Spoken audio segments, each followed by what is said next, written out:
శ్రీమాత్రే నమ. శ్రీ గురుభ్యో నమ.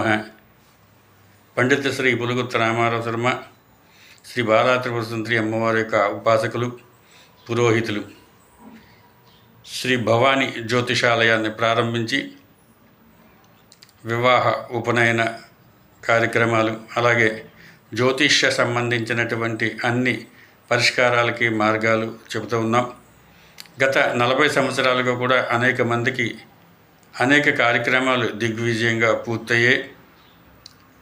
విదేశీయానం, అలాగే ఆర్థిక ఇబ్బందులు, వివాహం కాకపోవటం, కుజదోషం ఉండడం, అలాగే జాతక సమస్యల్లో పరిష్కారాలు ఉండడం, ఇబ్బందులు పడుతూ ఉండడం, అలాగే రాత్రి పడుకున్నప్పుడు కలలు రావడం, భయాందోళనలకు గురవుతూ ఉండడం, ఎక్కడికైనా వెళ్ళాలంటే భయపడుతూ ఉండడం, అకాల మృత్యువు గురించి భయపడుతూ ఉండడం, ఇలాంటి నిత్య సమస్యలతో బాధపడుతున్నటువంటి వారు ఆర్థిక ఇబ్బందుల్లో కానీ, అలాగే ఉద్యోగాల్లో కానీ, చదువులో కానీ ఉండడం, అలాగే చిన్నపిల్లలు సరిగ్గా ఏడుస్తూ పడుకోకుండా ఉండడం, ఇలాంటి వాటి ఉన్నట్లయితే పైన తెలిపిపోయేటటువంటి మా వాట్సాప్ నెంబర్కి కానీ సమస్య తెలియజేసినట్టయితే మేము నిత్యం కూడా ఆ బాలా త్రిపుర సుందరి అమ్మవారు, కనకదుర్గ అమ్మవారి వద్ద పూజా కార్యక్రమాలు, హోమాలు నిర్వహిస్తూ ఉంటాం, శాంతి పూజలు చేస్తూ ఉంటాం.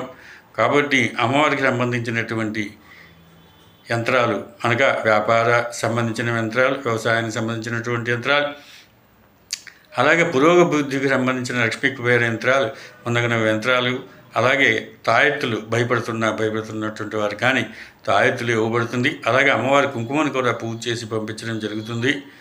ఆ అమ్మవారి కృప ఉంటే అందరూ కూడా చాలా బాగుంటారు. కావున మీరు మాతో సంప్రదించాలనుకున్నట్టయితే ఏ జాతక సమస్యకైనా జాతకం చేతితోటి రాసి ఇవ్వబడుతుంది. జాతకంలో ఉన్న దోషాలు కూడా చెప్పబడతాయి, దానికి పరిహార మార్గాలు కూడా చేయబడతాయి. ప్రతిదీ కూడా మీరు తెలియపరిచే వాట్సాప్ ద్వారానే మేము తెలియజేస్తూ ఉంటాం. మేము చేసే హోమాలు, పూజలు, కార్యక్రమాలు కూడా వాట్సాప్ ద్వారా మీకు పంపిస్తూ ఉంటాం. మీకు కలిగినటువంటి ఎటువంటి జాతక సమస్యలకైనా శ్రీ భవానీ జ్యోతిషాలయాన్ని సంప్రదించండి. జ్యోతిష సమస్యల నుంచి బయటపడండి. అలాగే పండిత రామారావు శర్మ గారు అనేక రకాలైనటువంటి జ్యోతిష పరిష్కారాలు చెబుతూ అనేక మందికి మేలు చేశారు. గత 40 సంవత్సరాల బట్టి కూడా అమ్మవారి కృప ఉంటే అన్నీ జరుగుతాయి. అమ్మని నమ్మండి. అందుగురించే అమ్మ దయ ఉంటే అన్నీ ఉన్నట్లే. శ్రీమాత్రే నమః. శ్రీ గురుభ్యో నమః.